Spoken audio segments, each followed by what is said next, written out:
Bon, vous avez vu que j'ai donc mis un contour sur toutes les images. J'ai d'abord cliqué à côté de tout, rien n'était sélectionné. J'ai télécommandé les choses à distance par la palette style d'objet. Le style, remplir proportionnellement et ajustement auto.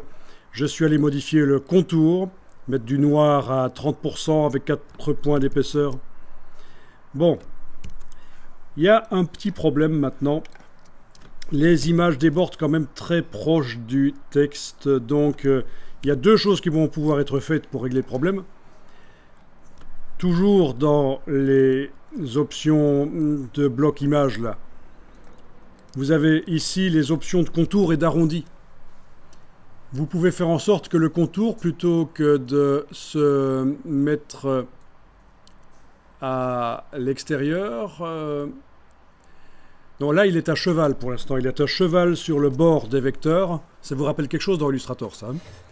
Plutôt que d'être à cheval sur le bord des vecteurs, on peut le mettre à l'intérieur des vecteurs. Voilà, ça c'est l'option ici. Comme ça n'élargit pas les blocs images.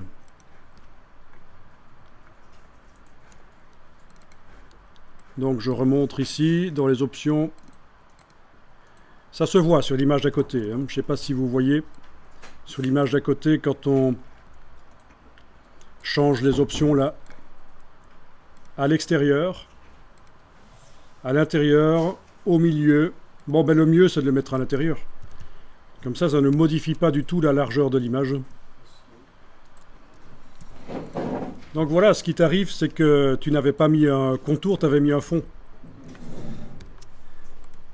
Tu avais mis un fond et forcément, les options de contour n'étaient pas accessibles.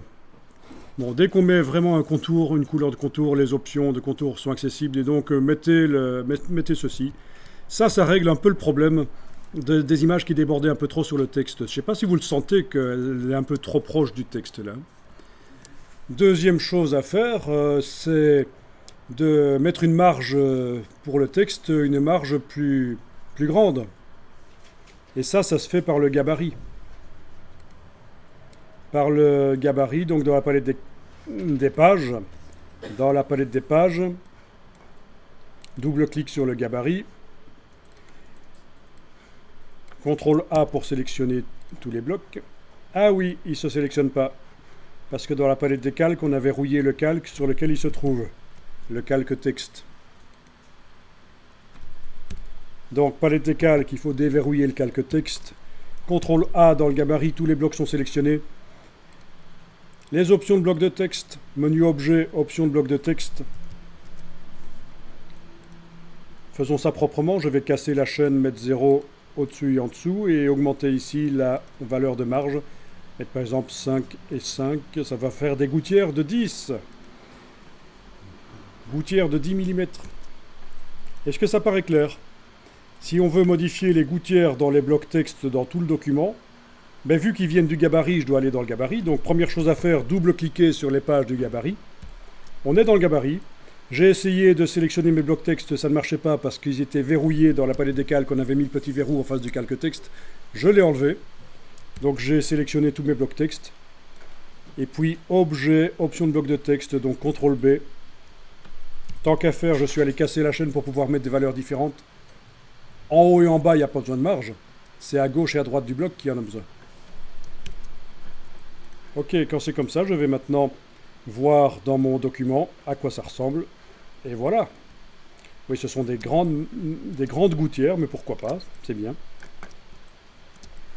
Ça donne de la respiration, pourquoi pas. C'est peut-être un peu trop, mais si c'est trop, je retourne dans le gabarit. CTRL A.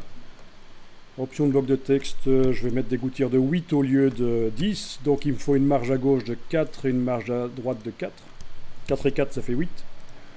Je reviens dans le document. Voilà, c'est une gouttière de 8. Et par rapport à mon image là qui posait problème là, oui, c'est plus acceptable d'avoir maintenant quelque chose qui ressemble à ça.